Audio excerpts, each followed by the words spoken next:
5 red FM पे एक कहानी ऐसी थी। अघोरम की बात सुनकर राकेश का दिल जोर से धड़क उठा और वो धीरे से बाहर आया। ये सब क्या हो रहा है? यही आपकी सिद्धि पाने का राज है क्या?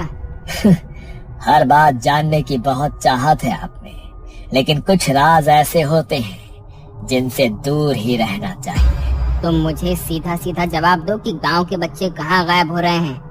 क्या ढोंग है ये? कैसा अंधविश्वास है? तुम मासूम गांव वालों को बेवकूफ बना रहे हो ना? अघोरम जोर से हंस पड़ा। उसकी हंसी बहुत डरावनी थी। तुम शहर वाले गलती करते हो, जो समझ नहीं आता उसे अंधविश्वास कह देते हो। ये कोई अंधविश्वास नहीं।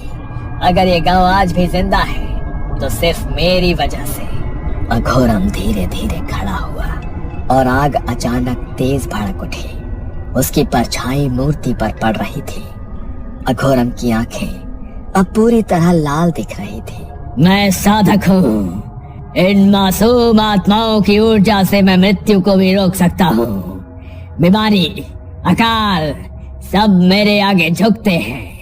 बस फर्क इतना है कि ये मूर्ख लोग गांव वाले नहीं जानते कि ये मोलक कोई देवता नहीं, शैतान है।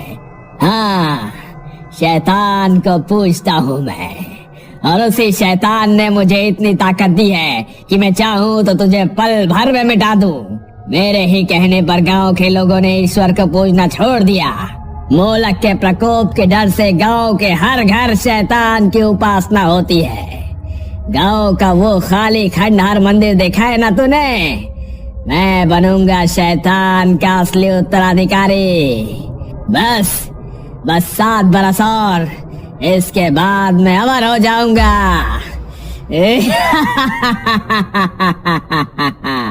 अघोरम की बातें सुनकर राकेश का चेहरा पीला पड़ गया।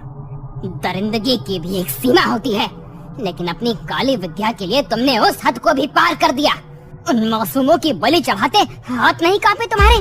तुम खुद को पुजारी कहते हो? अरे तुम तो कातिल हो, कातिल। अपनी काली विद्या के लिए हमारे बच्चों को जला डाला, और हम सोचते रहे तू पुजारी है जो हमारी रक्षा कर रहा है। अघोरम पहली बार पीछे हटा। उसे समझ नहीं आया जो लोग उसके नाम से कांपते थे आज उसकी आंखों में आंखें डालकर कैसे खड़े थे। इसने तुम्हें क्या पढ़ा दिया है जो तुम इसकी बात मान रहे हो? देवता नाराज हुए तो प्रकोप झेलना पड़ेगा।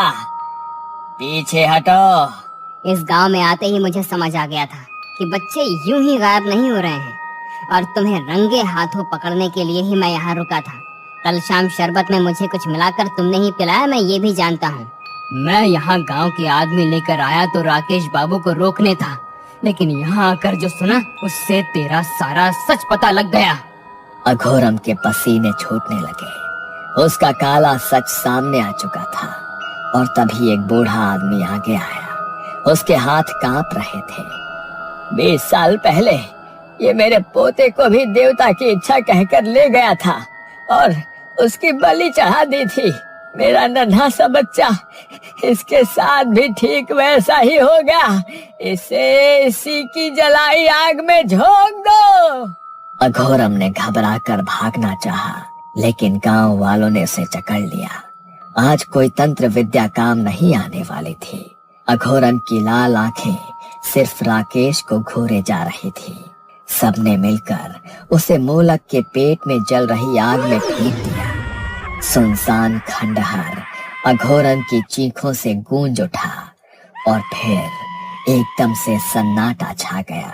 अगली सुबह सालों बाद गांव में अलग सी रोशनी थी। बच्चे बाहर खेल रहे थे, औरतें बेफिक्र होकर हंस रही थी।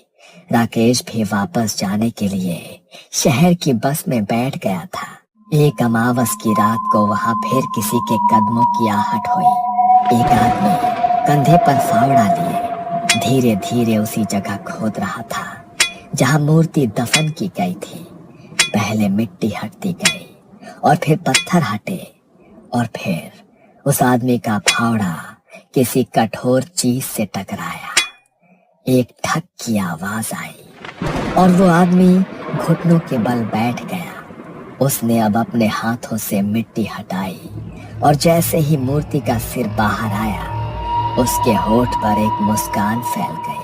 पिताजी, वापस लौटने का समय आ गया है।